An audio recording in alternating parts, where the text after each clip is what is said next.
हमारे साथ मौजूद हैं कांग्रेस से के राज्यसभा से निष्कासित सांसद शक्ति सिंह गोहिल जी। सर, आपको भी सस्पेंड कर दिया गया है, आपके साथ साथ एक शतक पार हो चुका है, क्या कहेंगे? અત્યંત દુઃખની વાત છે કે વિરોધ પક્ષ વગરની સંસદ ચલાવવાની લાગણી છે. અમે આવીએ છીએ સંસદમાં ચર્ચા કરવા માટે, લોક પ્રશ્નો ઉઠાવવા માટે. આપણા ગુજરાતના પણ અનેક પ્રશ્નો છે અને જો શરૂઆતમાં અમે દિવસો સુધી સહકાર આપીને ચર્ચામાં પણ ભાગ લીધો હતો, પણ એક એવી મોટી ઘટના બને અને આજ સુધીનો ઇતિહાસ જોઈ લ્યો, જ્યારે પણ કોઈ મોટી ઘટના બની છે ત્યારે બધું જ કામ રોકીને સંસદમાં મહત્વના પ્રશ્ને ચર્ચા થઈ છે. લોક પ્રશ્નો માટે ક્યારેક અગત્યની બાબત હોય, લોકોના હિતની હોય, તો વિરોધ પક્ષનો ધર્મ છે કે સરકાર એની મનમાની જ ના કરે, લોક પ્રશ્નોની પણ વાત ઉઠવી જોઈએ અથવા મહત્વનો પ્રશ્ન બને. તો અમે વાત કરી કે ભાઈ ચાલો, પાર્લામેન્ટની સુરક્ષાનો આટલો મોટો ગંભીર મુદ્દો બન્યો છે ત્યારે ગૃહમંત્રીજી નિવેદન આપે અને એના ઉપર થોડી ચર્ચા કરીએ. આવનારો યુવાન એમ કહે છે, આવનારી યુવતી એમ કહે છે કે અમે ભગતસિંહજીથી પ્રેરણા લીધી, આ દેશમાં રોજગારી નથી, આ દેશમાં સરમુખત્યારશાહી ચાલે છે, કોઈ સાંભળતું નથી, તો ધ્યાન આકર્ષિત કરવા માટે અમે કરીએ છીએ. જે થયું એને કોઈ યોગ્ય ના ઠેરવી શકે, આ યોગ્ય તરીકો નથી. પરંતુ આ મુદ્દા પર કે તમે સંસદમાં માણસ ધ્યાન આકર્ષિત કરવા માટે સ્મોક કેન લઈને જાય, એ પોઈઝનસ સ્મોક લઈને પણ જઈ શકે. એ જ કેનમાં, આ તો બાળકોએ માત્ર ધ્યાન આકર્ષિત કરવા માટે, પણ એ જ કેનમાં જો ઝેરીલો ગેસ લઈને કોઈ આવ્યું હોત તો શું હાલત થઈ હોત? એટલે ચર્ચા કરો. ભૂતકાળમાં આવી કોઈ પણ ઘટના બની, કોંગ્રેસની સરકારો હતી, ભાજપ વિરોધ પક્ષમાં હતું, માંગણી કરતું, પ્રધાનમંત્રી જવાબ દે તો પ્રધાનમંત્રી આવીને નિવેદન આપતા, ચર્ચા પણ થતી. એ રાજીવ ગાંધીજીનો સમય હોય, ઇન્દિરાજીનો સમય હોય, મનમોહનસિંહજીનો સમય હોય. અરે ભાજપમાં જ તમે જુઓ ને, જ્યારે સંસદ પર હુમલો થયો, અડવાણીજીએ આવીને નિવેદન આપ્યું, એ પછી વાજપેયીજીએ નિવેદન આપ્યું આવીને, અને એના ઉપર ચર્ચા પણ થઈ. તો આજે લોકશાહીનું ગળું દબાવી દેવાનું, ચર્ચા જ નહીં કરવાની. અરુણ જેટલીજી હતા ભાજપના નેતા, એ કહેતા હતા કે લોક પ્રશ્ને ચર્ચા વિરોધ પક્ષ માંગે એમ સરકારે કરવી જોઈએ, ના કરે તો સંસદ નહીં ચાલવા દેવાની. સંસદ નહીં ચાલવા દેવી એ પાર્લામેન્ટરી ટેક્ટિક છે અને વિરોધ પક્ષનું સારું અને મોટું હથિયાર છે. આનો વારંવાર ઉપયોગ કરવો જોઈએ. ભાજપવાળા કરતા હતા, અમે સસ્પેન્ડ નહોતા કરતા, કોંગ્રેસની સરકાર હતી ત્યારે સંવાદ કરતા, સંઘર્ષ નહીં. અને એમની વાત માનીને ભૂતકાળમાં અનેક વખત 267 અમારે કહેવાય, બધું જ કામ રોકો અને આ ચર્ચા આપો, એવી ચર્ચાઓ લોકસભામાં, રાજ્યસભામાં કોંગ્રેસની સરકારોએ, બીજી સરકારોએ આપી છે. આ સરકાર એક પણ મુદ્દે ચર્ચા ન કરે, વિરોધ પક્ષને બહાર નાખી, બહાર ફેંકી, સસ્પેન્ડ કરી અને એક તરફી કાયદાઓ બનાવી દેવાના, ચર્ચા જ નહીં કરવાની, લોક પ્રશ્નો સાંભળવાના નહીં. આ સંસદનું અને લોકતંત્રનું અપમાન છે. आज सुबह एक सर्कुलर जारी हुआ कि जितने सांसद सस्पेंड किए गए हैं उनकी एंट्री भी नहीं होगी संसद में.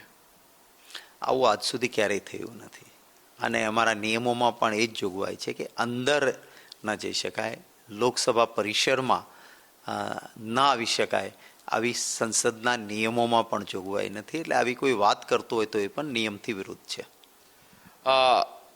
कल्याण बनर्जी ने कल जिस तरह से मिमिक्री की थी उपराष्ट्रपति की, आज पीएम मोदी ने उपराष्ट्रपति से बात करके ये कहा कि ऐसा मैं कई सालों से झेल रहा हूं. ખરા અર્થમાં જોઈએ તો આવું પહેલાં તો કરવાની જરૂર કેમ આવે? કારણ કે એક ખુરશી છે સૌના માટે માનદાયક છે, અમારા માટે પણ ચેરમેન છે, અમારા ચેરમેન છે.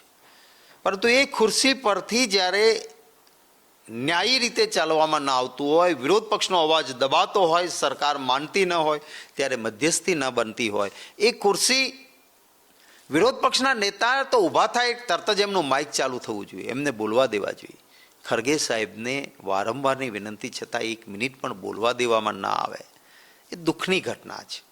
આપણે ઘણી વખત નથી પ્રોગ્રામોમાં જઈએ તો સ્ટેન્ડઅપ કોમેડિયન હોય છે જે ઊભા રહીને મિમિક્રી કરતા હોય, જોક્સ કરતા હોય, એની અંદરનો એક કલાકાર હોય છે અને એ જ્યારે વાત કરતા હોય બધા હસતા હોય છે, એની વિડીયો બનાવતા હોય છે.